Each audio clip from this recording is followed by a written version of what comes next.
300 വർഷം ഇന്ത്യൻ ഉപഭൂഖണ്ഡത്തിൽ 100 ദശലക്ഷത്തിലേറെ മനുഷ്യരെ ഭരിച്ച ഒരു വലിയ സാമ്രാജ്യത്തിൻ്റെ 500-ാം വർഷമാണ് 2026. 1526 സാമ്രാജ്യത്തിൻ്റെ തുടക്കം. 180 വർഷത്തോളം മഹാന്മാരായ 6ഓളം രാജാക്കന്മാർ ചക്രവർത്തിമാരായി ഭരിച്ച് ലോകത്തിന് തന്നെ സംഭാവന ചെയ്ത ഒരു വലിയൊരു സാമ്രാജ്യം. തുടർന്ന് വീണ്ടും അത് നാമമാത്രമായിട്ടാണെങ്കിൽ പോലും പിന്നെയും 150 വർഷത്തിലേറെ തുടർന്നു പോന്നു. ചുരുക്കി പറഞ്ഞാൽ 3.5 നൂറ്റാണ്ടോളം ഇന്ത്യൻ ഉപഭൂഖണ്ഡത്തെ ഭരിച്ച ആ സാമ്രാജ്യത്തിൻ്റെ ചരിത്രം ലോക ചരിത്രത്തിൽ ഒഴിച്ചുകൂടാവാനാത്ത ഒന്നാണ്. ഇന്ന് നമ്മൾ ചർച്ച ചെയ്യുന്നത് അതെ മുഗൾ സാമ്രാജ്യത്തിൻ്റെ അരസഹസ്രാബ്ദം പൂർത്തിയാകുന്ന സവിശേഷമായ കാലഘട്ടത്തിലിരുത്തുകൊണ്ടാണ്. മുഗൾ സാമ്രാജ്യത്തിൻ്റെ 500 വർഷങ്ങൾ. എല്ലാവർക്കും സ്വാഗതം.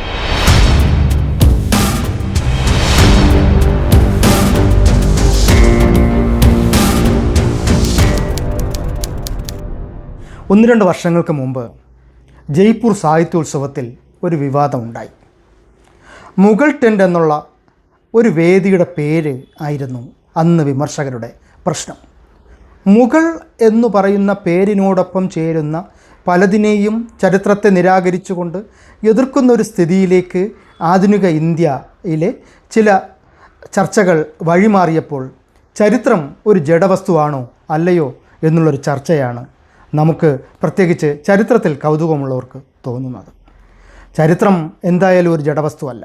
അത് ഇന്നലകളുടെയും ഇന്നിൻ്റെയും നാളുകളുടെയും സമന്വയമാണ്. അതിൽ നിന്നുകൊണ്ടാണ് മാനവരാശി പുതിയ പടവുകളിലേക്ക് എത്തുന്നത്. അവിടെ നമുക്ക് ഒരു അനിവാര്യമായ ചരിത്രത്തിൻ്റെ പല ഗതിവിഗതികളെയും നിരാകരിക്കുന്നതിന് തീർച്ചയായും കഴിയുമോ എന്നുള്ളൊരു വലിയൊരു ചോദ്യചിഹ്നമാണ്. എന്തായാലും മുഗൾ സാമ്രാജ്യം ഇന്ത്യ ചരിത്രത്തിൽ നിന്നല്ല, അത് ലോകത്തിന് തന്നെ സംഭാവന ചെയ്ത അനിതര സാധാരണമായ പല സംഗതികളും സാഹചര്യങ്ങളുമുണ്ട്. അതിലേക്ക് ഒന്ന് ഓടിച്ച് നമുക്ക് പോകാം. മുഗൾ സാമ്രാജ്യത്തിൻ്റെ അരസഹസ്രാബ്ദം.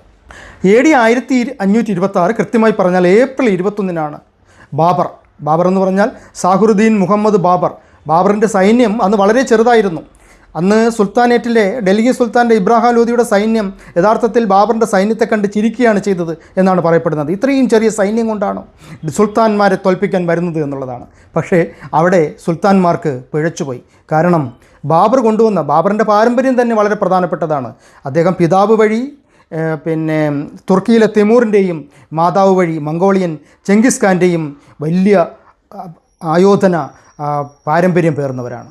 അപ്പം ബാബറിൻ്റെ ചെറിയ സൈന്യം, പക്ഷേ അതുവരെ ഇന്ത്യക്കാർക്ക് ഒരു പക്ഷേ ഈ ലോകത്തിലെ പല ഭൂഖണ്ഡങ്ങൾക്കും പരിചിതമല്ലാത്ത ഒരായുധം കൊണ്ടുവന്നു, പീരങ്കി.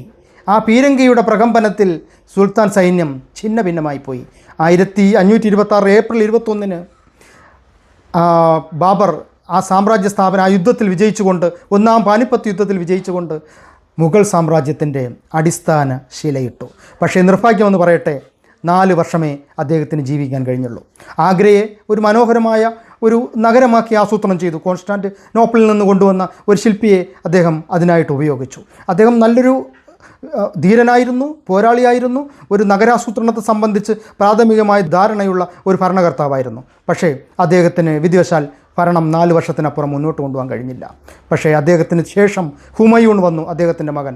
പക്ഷേ പിതാവിൻ്റെ പാരമ്പര്യം തുടരാൻ ഹുമയൂണിന് പലപ്പോഴും കഴിഞ്ഞില്ല. അഫ്ഗാനിസ്ഥാനിൽ നിന്നും വന്ന ഷേർഷാ ഹുമയൂണിൻ്റെ ഭരണം 10 വർഷമാകുമ്പോൾ തന്നെ അതിന് തടയിട്ടുകൊണ്ട് ഷേർഷാ പിന്നെയും കുറേ കാലം ഭരിച്ചു. പക്ഷേ 1555 തിരിച്ചു പിടിച്ചുകൊണ്ട് ഹുമയൂൺ വീണ്ടും മുഗൾ സാമ്രാജ്യത്തിൻ്റെ ശക്തി വർദ്ധിപ്പിക്കാൻ ശ്രമിച്ചു. നിർഭാഗ്യമെന്ന് പറയട്ടെ, 1 വർഷത്തിനപ്പുറം അദ്ദേഹം അകാലത്തിൽ മരണപ്പെട്ടു. മരണം തന്നെ ഒരു പ്രത്യേകതയാണ്. കാരണം അദ്ദേഹം പുതുതായി നിർമ്മിച്ച ലൈബ്രറിയുടെ മരക്കോണിപ്പടിയുടെ മുകളിൽ നിന്നുകൊണ്ട് അദ്ദേഹം പ്രാർത്ഥിക്കാൻ വേണ്ടി ഇരിക്കുമ്പോൾ അവിടെ നിന്ന് തലയും കുത്തി താഴെ വീണ് മരണപ്പെടുകയാണ് ചെയ്തത്.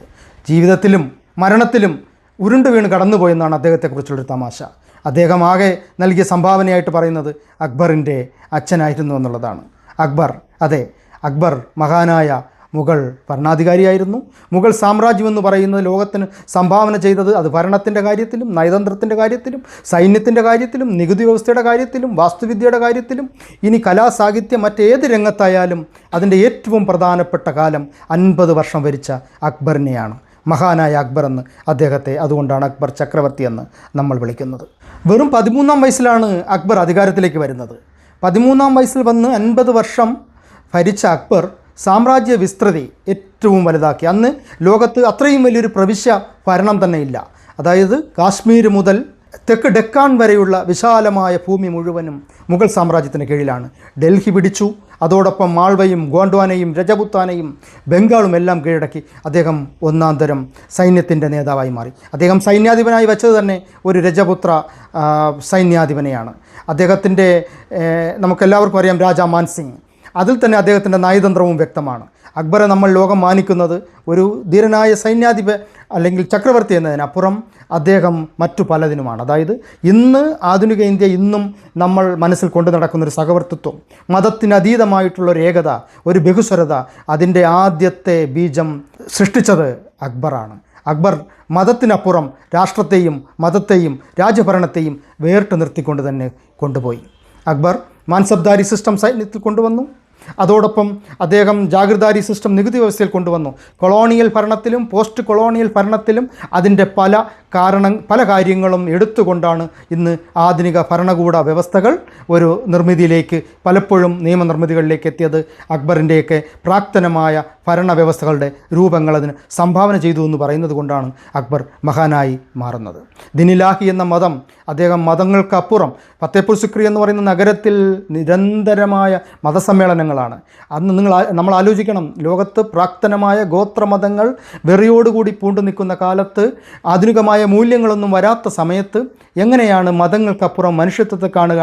അതുകൊണ്ടാണ് ഫത്തേപൂർ സിക്രിയിൽ ഹിന്ദു സന്യാസിമാർ പ്രസംഗിച്ചത്, സിഖുകാർ പ്രസംഗിച്ചത്, എന്തിനു പറയുന്നു ജസ്യൂട്ട് പാതിരിമാർ പോലും പ്രസംഗിച്ചത്. ലോകത്തെ ആദ്യത്തെ മതസമ്മേളനങ്ങൾ, സർവ്വമത സമ്മേളനങ്ങൾ ഒരുപക്ഷെ ഫത്തേപൂർ സിക്രിയിൽ അക്ബറിൻ്റെ നേതൃത്വത്തിൽ നടന്നതായിരിക്കാം. അങ്ങനെയാണ് അക്ബർ വേറിട്ട് നിൽക്കുന്നത്. ഏറ്റവും വലിയ സാമ്രാജ്യ അധിപതി എന്നതുകൊണ്ട് മാത്രമല്ല, സഹവർത്തത്തിലൂടെ മനുഷ്യരെ കൂടെ നിർത്തിയത് കൊണ്ടാണ്. ഹിന്ദുക്കളെയും രജപുത്രരെയും സിഖുകാരെയും എല്ലാം തൻ്റെ സൈന്യത്തിലും തൻ്റെ ഭരണ പങ്കാളിത്തത്തിലും കൂടെ നിർത്തിക്കൊണ്ട് അദ്ദേഹം ഫെഡറൽ പ്രവിശ്യ ഭരണവ്യവസ്ഥയുടെ ആദ്യ രൂപങ്ങൾ തുടങ്ങുകയും ചെയ്തു. അക്ബറിനെക്കുറിച്ച് നമുക്ക് കൂടുതൽ പിന്നീട് സംസാരിക്കേണ്ടതുണ്ട്. തുടർന്ന് ജഹാംഗീർ വരുന്നു.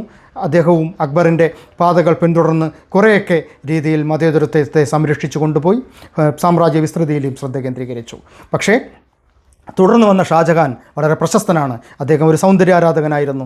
അദ്ദേഹത്തിൻ്റെ സൃഷ്ടികൾ ജുമാ മസ്ജിദായാലും ചെങ്കോട്ടയായാലും ഡൽഹി എന്ന ആധുനിക നഗരത്തെ അതിൻ്റെ പങ്കാളി എന്നുള്ള രീതിയിലും നമുക്ക് ഷാജഹാനെ മറക്കാൻ കഴിയില്ല. എല്ലാത്തിനും ഉപരി മുംതാസ് മഹലിൻ്റെ ഓർമ്മയ്ക്ക് വേണ്ടി നിർമ്മിച്ച ലോകത്തെ ഏറ്റവും വലിയ ഏറ്റവും മനോഹരമായ വാസ്തുവിദ്യാ നിർമ്മിതിയായ താജ്മഹലിൻ്റെ ഓർമ്മയ്ക്ക് വേണ്ടിയും. പക്ഷേ അടുത്തതായി ഷാജഹാന് ശേഷം വരുന്ന ഔറംഗസീബ് മുഗൾ സാമ്രാജ്യത്തിൻ്റെ തകർച്ചയ്ക്ക്, പതനത്തിന് തുടക്കമിട്ടു എന്ന് പറയണം. ബഹുസ്വരതയുടെ അവസാനമുണ്ടായി.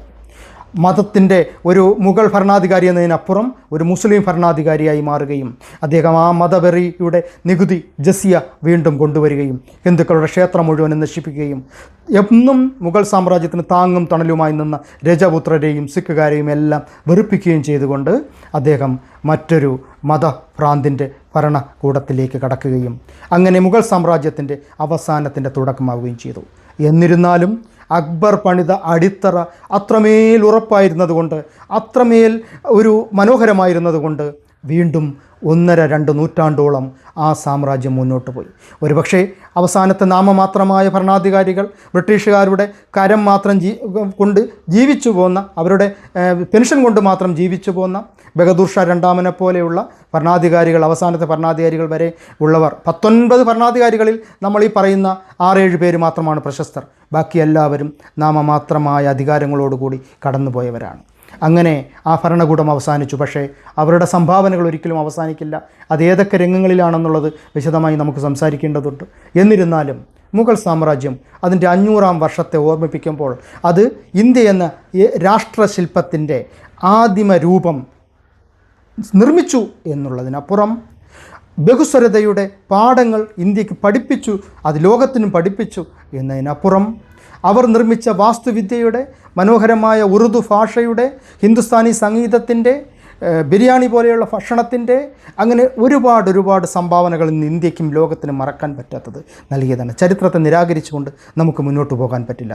മുഗൾ ടെൻറ്റ് എന്നുള്ള പേര് മാറ്റിയത് കൊണ്ടോ, അക്ബർ റോഡ് എന്നുള്ളൊരു പേര് മാറ്റിയത് കൊണ്ടോ, അലഹാബാദ് എന്നുള്ളൊരു പേര് മാറ്റിയത് കൊണ്ടോ മാത്രം ഡിലീറ്റ് ചെയ്യാൻ പറ്റുന്നതല്ല ചരിത്രത്തിൻ്റെ തിരുശേഷിപ്പുകൾ എന്ന് നമ്മൾ മനസ്സിലാക്കേണ്ടതുണ്ട്.